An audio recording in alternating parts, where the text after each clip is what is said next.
오늘 잠언 9장의 말씀을 저희가 보았습니다. 잠언을 크게 두 부분으로 나누게 되면 잠언 1장서부터 9장까지의 말씀을 한 부분으로 볼 수 있고요.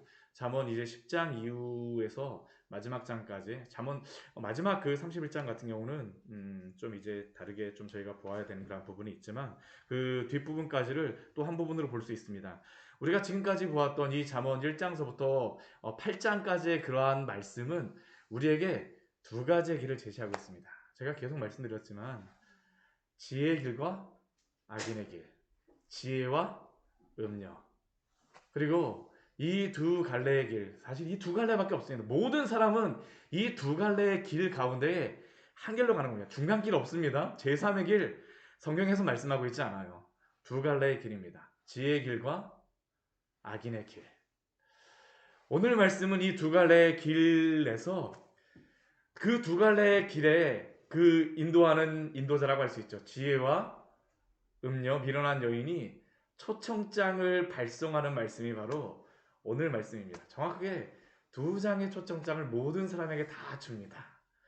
우리 1절서부터 우리 6절까지의 말씀에서는 먼저 지혜가 사람들을 초청을 하죠. 지혜가 그의 집을 짓습니다. 우리가 앞에 잠언의 말씀을 보았을 때 지혜가 집을 짓고 또한 지혜가 7기둥을 다듬고 우리가 앞에서 지혜를 보았을 때 예수 그리스도로 우리가 보지 않았습니까? 예수 그리스도로 말씀하고 있지 않습니까? 그 지혜 앞에서 보았던 그 지혜는 하나님의 창조의 그러한 원리였었죠. 7기둥이라는 것은 7일 동안 이 땅을 창조하신 하나님의 그 지혜, 그 그리스도, 그 집을 짓고 7기둥을 다듬고 또 무엇을 합니까? 짐승을 잡고 포도주를 혼합하여서 상을 갖추고 있습니다. 집도 다 지어졌습니다. 7기둥이 튼튼합니다. 흔들리지 않아요. 넘어지지 않아요. 짐승도 잡고 포도주도 혼합하여 상을 다 갖추고 있습니다. 이 모습이 무슨 모습입니까? 잔치자리죠. 초청하는 겁니다. 초청할 자리가 다 끝났어요. 손님은 준비할 게 없습니다. 주인이 이미 다 준비했어요. 지혜가 다 준비했습니다. 이제 마지막 이 지혜는 예수 그리스도는 초청장을 보내죠. 누구를 통하여서요? 자기의 여정을 통하여서. 이 시대 가운데에 예수님께서는 많은 복음의 전도자들을 통하여서 교회 성도들을 통하여서 목회자들을 통하여서 오늘도 초청하고 계시는 것이죠. 나에게로 오라. 나에게로 오라. 성중 높은 곳에서 불러 이릅니다. 누구에게 말합니까? 어리석은 자는 이리로 돌이키라. 어리석음의 길로 가고 있는 그 사람, 지혜의 교육이 필요한 사람, 예수 그리스도가 필요한 그 사람에게 이리로 돌이키라고 말을 하죠. 지혜 없는 자에게 이릅니다. 지혜 없다는 것은 마음이 없는 사람입니다. 아직까지 마음을 정하지 못하고 이리 갈지 저리 갈지 갈팡질팡하고 있는 이 사람에게 초청장을 보내면서 높은 곳에서 이리로 돌이키라, 이리로 오라. 무엇이라고 말합니까? 너는 내 식물을 먹으며 내 혼합한 포도주를 마시고. 누가 이 음성을 들을까요? 어리석은 자가 들어야 되죠. 지혜 없는 자가 들어야 됩니다. 사실은 이러한 소리를 듣는 사람은 다른 사람들이 아닙니다. 우리 이제 뒤에 또 보게 되겠지만 자신이 어리석은 자라는 것을 깨닫게 해주신 사람, 그 사람들이 어떻게 할까요? 돌이키게 되어지겠죠. 돌이킵니다. 예수님께서 이 땅에 오셔서 무엇이라고 말씀하십니까? 너는 내게로 와서 내 식물을 먹으며 혼합한 포도주를 마시라 라고 말씀하시는데 이사야서 55장 1절 말씀해 보게 되면 이사야 선지자를 통해서 우리에게 이렇게 말씀하시죠. 오호라 너희 모든 목마른 자들아 물러나오라. 돈 없는 자도 오라. 너희는 와서 사 먹되 돈 없이 값 없이 와서 포도주와 젖을 사라. 우리 예수님께서는 직접 요한복음 6장 35절 말씀에서 이렇게 말씀하십니다. 예수께서 이르시되 나는 생명의 떡이니 내게 오는 자는 결코 줄이지 아니할 터이요 나를 믿는 자는 영원히 목마르지 아니하리라. 오늘도 우리 주님께서 말씀하시죠. 오늘도 말씀하세요. 지혜이신 그리스도가 준비하신 그 잔치자리에 오늘도 우리를 부르시고 오늘도 어리석음의 길을 가는 그들을 부르시고 지혜 없는 자들, 마음이 없는 자들, 의지가 없어서 갈팡질팡하는 자들에게 오늘도 부르십니다. 오기만 하면 됩니다. 와서 먹고 마시게 되면 무엇을 얻습니까? 생명을 얻죠. 우리 6절 말씀 같이 한번 읽어보도록 하겠습니다.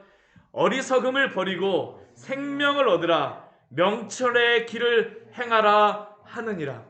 지혜 초청장입니다.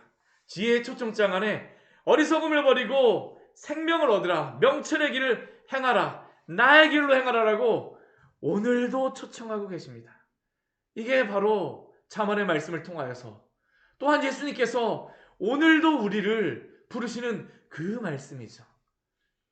예수님이 보내시는 그러한 초청장입니다. 지혜가 부르는 초청장입니다. 그런데 오늘 말씀을 보게 되면 또 하나의 또 다른 초청장이 있습니다.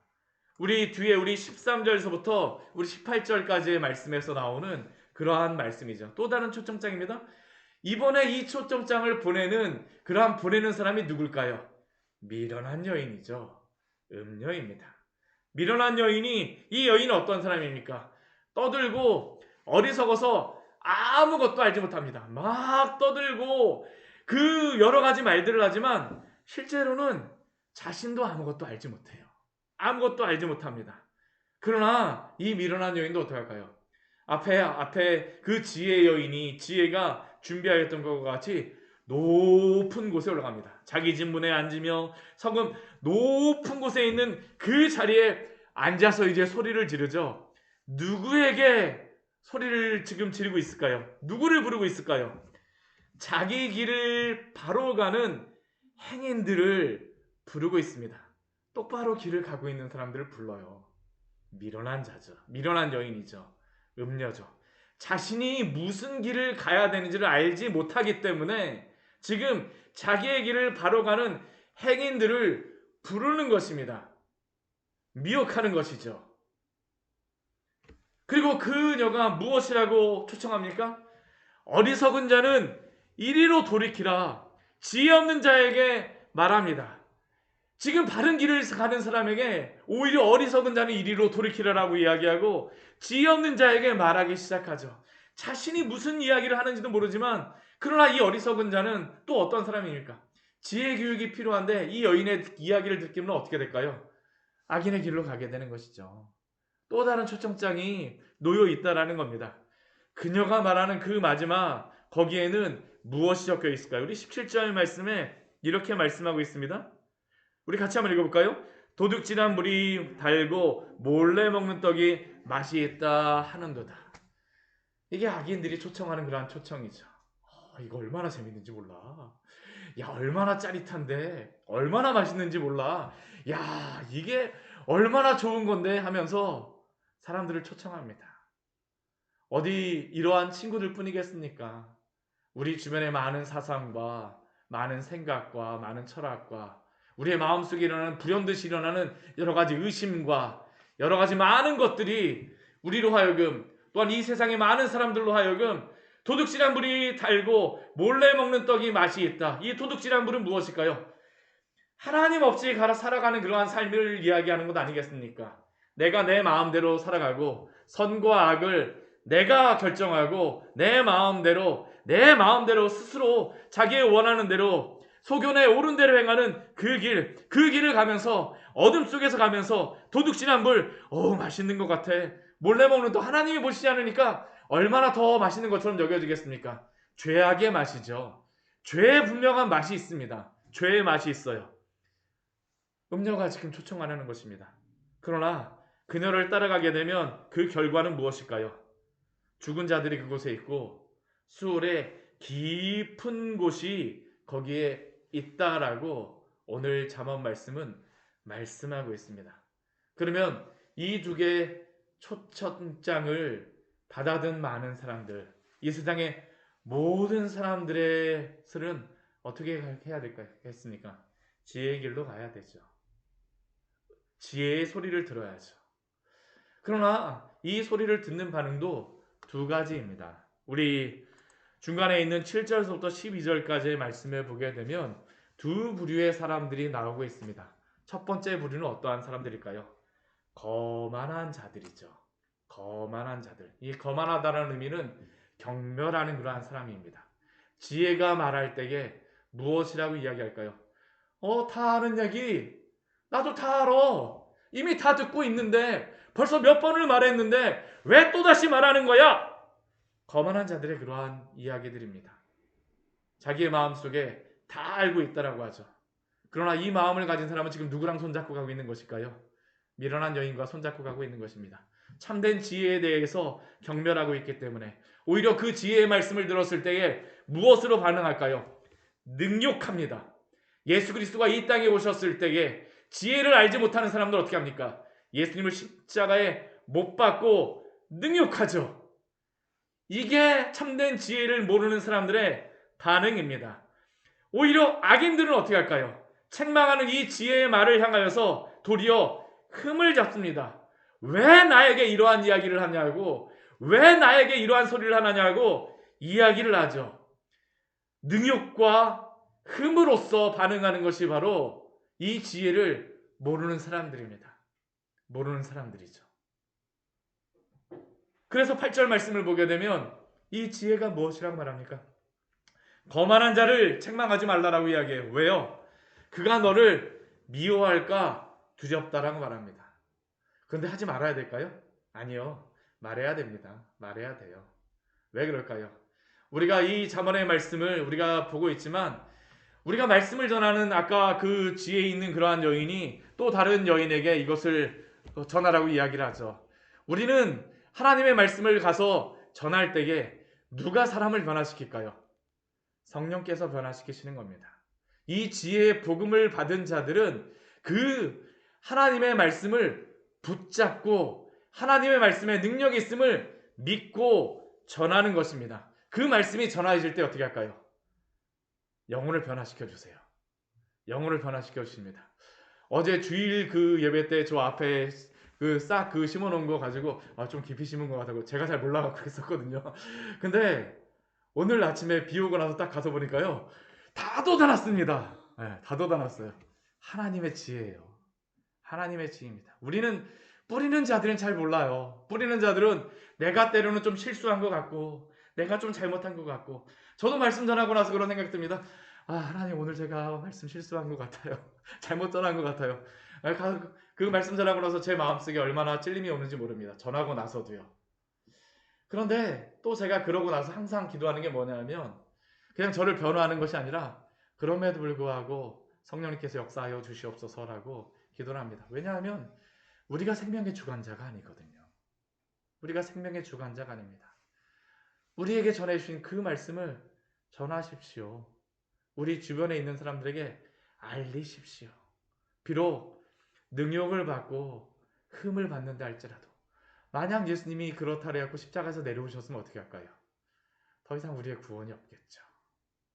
만약 우리의 믿음의 선조들이 복음을 전하면서 이러한 능욕과 흠을 두려워하여서 때로는 그러한 책망과 여러 가지 그 낙심되는 것들을 두려워하여서 전하지 않았다면 어떻게 될까요?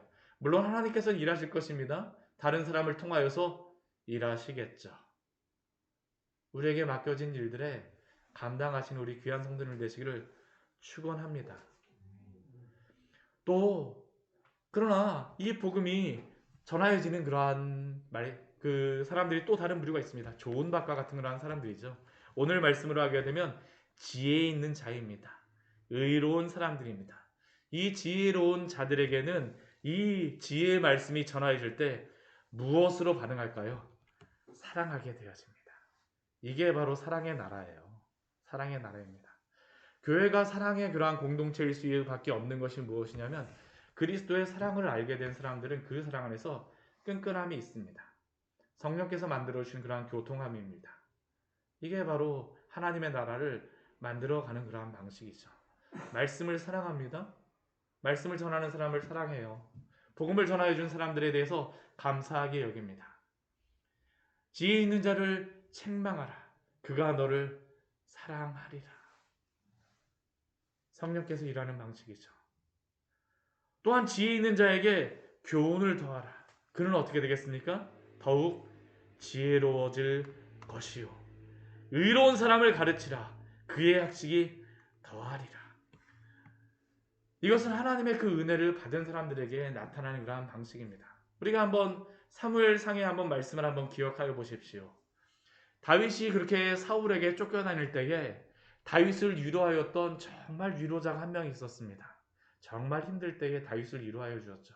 너가 하나님께서 붙잡아 줄 거야. 너가 하나님이 너의 길을 인도해 줄 거야. 그 사람이 누구였을까요? 사울의 아들 요나단입니다. 요나단이죠. 요나단은 다윗이 자신 대신에 하나님께서 왕으로 택하셨다는 것을 알고 있습니다. 자신의 자리를 빼앗아 갈 거라는 것도 알고 있어요. 그런데 그는 또 무엇을 알고 있을까요? 하나님의 섭리와 지혜를 알고 있죠. 그러니까 어떻게 합니까? 요나단이 다윗을 사랑하였다라고 말하죠. 우리 말씀만 같이 한번 찾아볼까요? 우리 사무엘상 우리 20장의 말씀입니다. 우리 사무엘상 20장 17절 말씀입니다. 사무엘상 20장 17절의 말씀입니다.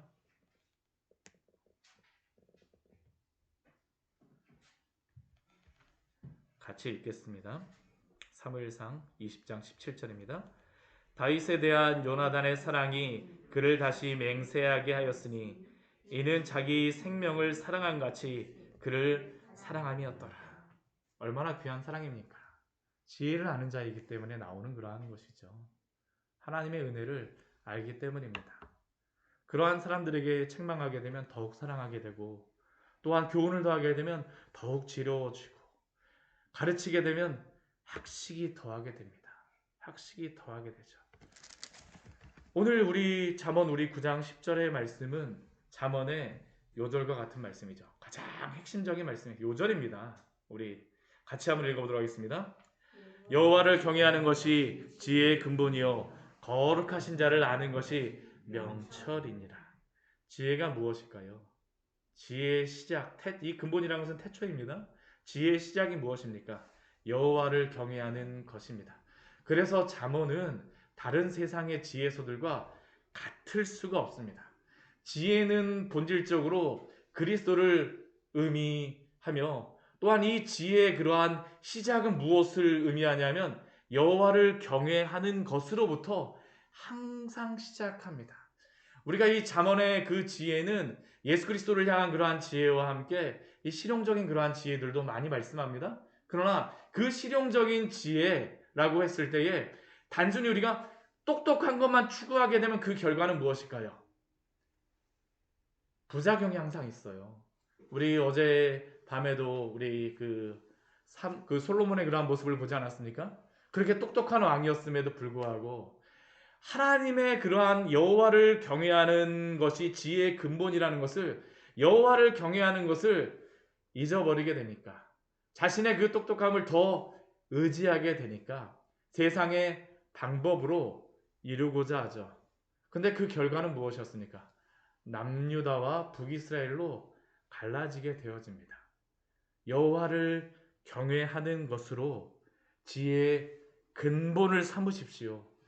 이것이 우리가 기준으로 삼아야 될 지혜의 그러한 방법이요 가장 시작입니다. 이것을 떠나서는 그리스도인들이 아무리 지혜롭게 한다 해도요 부작용이 일어날 수밖에 없습니다. 왜냐하면 하나님의 말씀이 오늘 이렇게 말씀하시고요, 이미 다 성경을 통하여서 증명이 되어진 것입니다. 또 무엇이 명철이겠습니까? 분별력. 이 명철이라는 것은 분별력입니다. 여호와를 경외하는 것이 지혜의 근본이요, 그 뒤에 말씀 같이 한번 읽겠습니다. 거룩하신 자를 아는 것이 명철이니라. 분별력 있게 살고 싶으십니까? 거룩하신 자를 아십시오. 항상 이것과 연관이 돼요. 우리가 분별력이라고 하는 것은 선과 악을 구분하는 것입니다. 그 선과 악을 구분한다는 기준이 무엇일까요? 거룩하신 자 하나님일 수밖에 없습니다. 그것을 떠나게 되면 분별력이 있을 수가 없는 거예요. 아무리 세상 사람들이 보기엔 분별력이 있는 것 같아도 참된 분별력이 아니죠. 거룩하신 자를 아는 것이 명철이니라. 이 지혜로 말미암아 무엇을 얻겠습니까? 생명을 얻을 것이고 또한 유익을 얻을 것입니다. 그러나 거만한 자, 이 지혜를 받아들이지 않는 자는 어떻게 할까요? 홀로 해를 당하리라라고 말씀하고 있습니다. 말씀을 정리하도록 하겠습니다. 오늘도 우리의 앞에 두 가지의 길이 있습니다. 이미 사실은 우리는 지혜의 길을 가고 있는 사람들이죠. 그러면 그 길을 믿고 믿음으로 오늘도 여호와를 경외함으로 우리 주 예수 그리스도와 함께 동행하십시오. 그 길이 바로 우리가 행해야 될 길입니다. 그 길 안에서 우리 주님이 오늘도 복된 삶으로 인도하여 주실 것입니다. 같이 기도하도록 하겠습니다. 하나님 아버지, 오늘